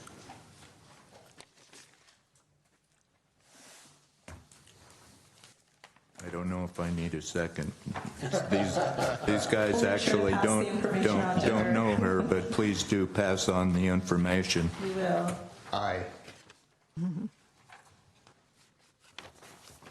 Anything else? If not, Yes, oh, for the thank you. commission this evening, staff just would like to provide a brief update. At the next regular scheduled meeting of the Planning Commission, we are working to bring forward an amendment to the city's existing wireless telecommunications ordinance. There have been a number of somewhat recent and very recent actions made by the FCC, and whereby we are required to revise our ordinance to bring our ordinance in compliance with those changes. So I just wanted to give the commission the heads up on that, and we will have staff who is knowledgeable in the recent law, the changes in the law, be able to present and answer questions of the commission. In addition to that, we have not a billboard, but we do have a freeway-oriented sign, and our current code, the sign ordinance requires that whenever a sign is visible from Highway 101, that it be reviewed by the Planning Commission. So while not a billboard, there is a proposal for a new sign where it would be visible from Highway 101. So that will be brought forward to you. And then aside from that, I wanted to mention for the record that with respect to the ongoing efforts that have recently taken place over the last year to look at recommendations to revise development standards in the RS6 zoning district, the Planning Commission's recommendations that were made on September 17th will be presented to the City Council on Monday, October the 8th. The staff report to the City Council will be released later this week. Usually that occurs on Thursdays, but most definitely by Friday. That will be available. If any commissioners would like some assistance in getting a copy, staff can make sure that you do. Otherwise, it is available on the city's website for download.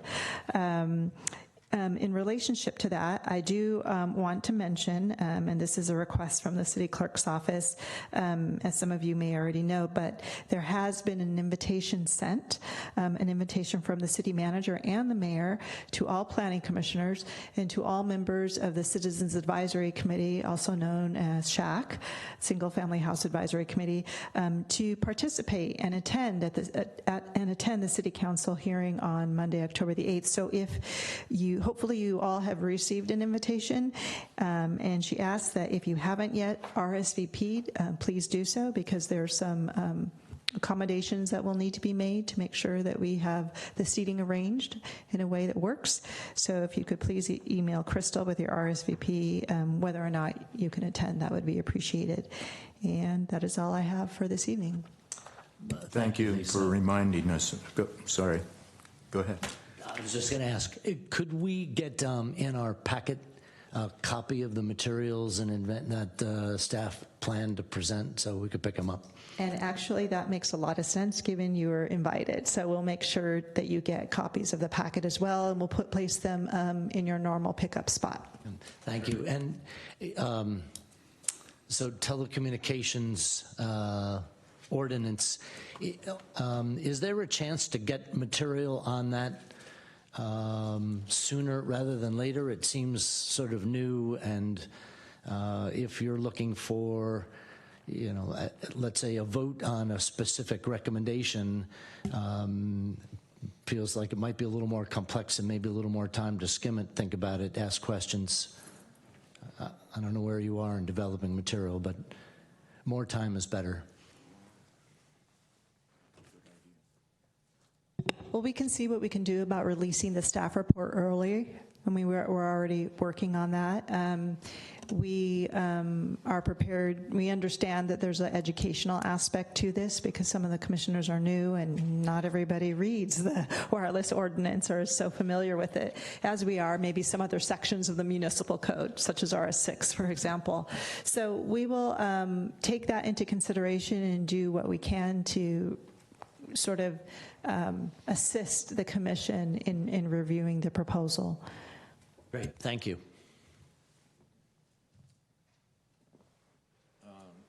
I hope that the members of the Planning Commission can all be present, if possible, next Monday at the City Council meeting. I plan to be there, and we each get to talk 2 minutes, I think, they said. Oh, is that right, Dave? We'll take turns. We get our moment.